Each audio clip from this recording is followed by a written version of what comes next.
Saki Tech. So this video is about a series of network troubleshooting tools that you can use in command prompt to troubleshoot your network and get some information on your network. So in this video we're going to go over 4 commands: the Ipconfig command, the NS Lookup command, the ping command, and the trace RT, the trace route command. So let's start with Ipconfig for now. Okay, so the first command that I want to go over is the Ipconfig command. The Ipconfig command is a very common and very useful tool. It displays the current information about your network. So it will give you basic information such as your IP address for the computer that you're stationed on. It will give you the IP address of your router. It will tell you where your DNS servers is, where your DHCP servers are. So let's type in the basic Ipconfig command to start. And usually your local area connection is called the Ethernet adapter local area connection. So this is the connection where you plug in your network cable.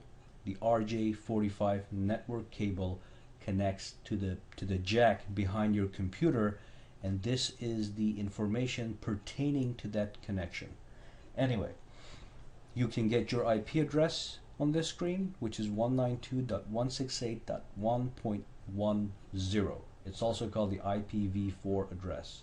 You can get your subnet mask right here, and you can get your default gateway address here. The default gateway is your router. So now I know the IP address for my router by looking at this screen. As you can see, you don't get much information about your local area connection here. So what I'll do is I'll clear the screen, type in CLS to clear the screen, and type in ipconfig/all to get more in-depth information about your local area connection. Press enter, and let's go back up to the Ethernet adapter local area connection. This time, as you can see, there's much more information present. The IP address is still here, the subnet mask is still here, the router address is still here, but this time you can also see where is your DHCP server. In my case, as you can tell, the IP address is the same as the router address. That means that my DHCP server is currently residing on the router. And then your DNS server, my DNS server, is also 192.168.1.1. It's the same as my router address. That means my DNS server is also on my router. So you can see how this tool is helpful in troubleshooting and information gathering. Information gathering is a part of troubleshooting. So when it comes to networks, DNS, DHCP, the default gateway, the subnet mask, these are all important keywords, and you can get the information about these guys right here. So if you were trying to troubleshoot the DNS server, you can beforehand type in the Ipconfig command and find where the DNS server is. So in my case, it's in the router. So I would go to the router settings to tweak the DNS server. Okay, so let's move on to the next command. This is all I want you to know about the Ipconfig command. So clear the screen and let's get on. Okay, so one of the commands you'll be using a lot for network troubleshooting is the ping command. Ping command allows you to send a signal to another device, and if that device is active, it will send a response back to the sender. Now, for those of you who are interested in the details of how this works, the ping command is a subset of the ICMP, Internet Control Message Protocol, and it uses what is called an echo request. So when you ping a device, you send out an echo request, and if the device you pinged is active or online, you get an echo response. So already you can tell why this is a good command to troubleshoot. So for example, if your router is down and you try to ping it and you get no response, then you know that the router is what is giving you problems. So let's run this command a couple times and see what kind of results we get. So let us ping my router. Ping 192.168.1.1. Press enter, and we will analyze the printout here that we got. So what happens is we send out 4 packets to the destination, and the destination responds back with the same 4 packets. So as you can see here, 1, 2, 3, 4. So this is a reply from 192.168.1 and 1. That is my router. We sent out 32 bytes of data and we got back 32 bytes of data, and we got it back in less than 1 milliseconds. Down here you get a summary. So it says packets sent 4, packets received 4, packets lost 0. So that means this is a stable connection. And then there's some statistics here that is not important. So this is how the ping command works. It sends out an echo request using data packets of minuscule size, and then you get a response and you know that the other device is actually alive. So let us ping Google, www.google.com, and see what happens. So we got a similar printout. Let me just bring this to the top, and as you can see, this is the IP address of Google, and that is where we got the response from. As usual, we sent out 32 bytes of data, but as you can see, because Google is far, far, far away and not in my basement, it took 29 milliseconds to send to get a response from Google. And if you look down here again, statistics are packets were sent 4, received 4, lost 0. So the connection was stable. Finally, let's ping a device that doesn't exist. This is going to yield the same kind of results if a device wasn't actually working.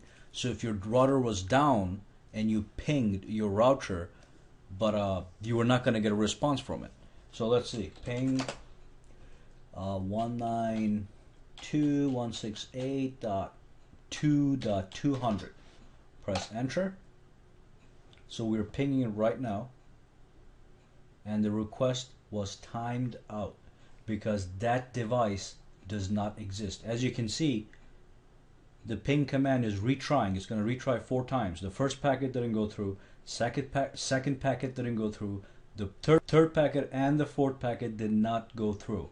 And as you can see at the summary, packets sent 4, received 0, and lost 4. So it was 100% lost. The signal does not exist. So if you ping a device, you get no response, and you lose all the packets, that means the system you're trying to reach is not connected to the network. It's having network problems.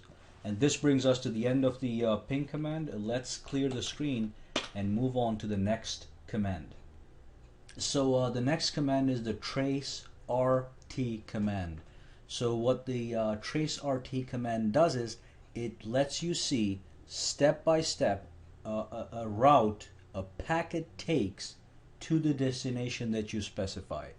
So if you send a packet to google.com, before the packet actually reaches google.com, it goes through a couple of routers to reach the destination. So it'll go to your router, then it will go to Verizon or Comcast router, and from there it's going to go to all kinds of different routers before it reaches Google servers. So you can also use the term hops instead of routers. So if it takes 10 routers to get to google.com, you can instead say it took 10 hops. So how do you use this command for troubleshooting? Let's actually run the command and see what kind of results we get. So I'm going to run the traceRT command, and I'm gonna trace google.com. Okay. So as you can see, we're getting a list of each of the routers that we're hitting as we are closing in on google.com. And up here it will tell you what you're tracing, and it'll give you the IP address for Google. Okay, so the trace is complete. Let's see, we have 1, 2, 3, 4, 5, 6, 7, 8, 9, 10, 11. We went through 11 hops, 11 routers before we actually reached google.com. Now if you look up top here, the first router that we actually hit was my own router. I can tell by the IP address right here, 192.168.1.1, and it's the wireless broadband router.home. The next one, because I have my service through Verizon, was Verizon's router. So it clearly goes step by step through all the hops. And then after 11 hops, we were at google.com. What is the significance of this? Let's say your home network was perfectly fine, but there was a problem with the Verizon routers. You can run the traceRT command, and if there's any problems here, it will actually tell you what the problem is. It could say things like request timed out, destination unreachable, or it could also say that instead of 16 milliseconds, it could be saying like 5,000 milliseconds, just to give an example. And I don't think you'll ever see that. But so if the request times out, that means the problem lies with one of the routers that has to do with Verizon. And then you can call Verizon and you can tell them, hey, you guys are having a problem because I know that my router works because I ran the traceRT command. So this is the idea behind the traceRT command as far as troubleshooting goes. Okay, so that brings us to the end of this command. Let's clear the screen and move on to the final command. Okay, so the final command I want to talk about is the NS Lookup command. This command will fetch the DNS records for a given domain name or an IP address. Remember, the IP addresses and domain names are stored in DNS servers. So the NS Lookup command lets you query the DNS records to gather information. So let's say I wanted to know the IP address of google.com. I could simply type in NS Lookup and type in google.com, press enter, and let's analyze this printout. So the first two lines here show you which DNS server was used to get these results. My DNS server happens to reside on my router. As you can see, 192.168.1.1 is my router. So that is also my DNS server. And the answer that we got was this. All these IP addresses here are Google's IP addresses. Now Google is a huge website. Obviously it's not going to have one single IP address, and obviously the IP addresses will change from time to time. But if you type in any of these IP addresses in your browser, it will take you to google.com. So this is the basic idea behind the NS Lookup command. Okay, so this brings us to the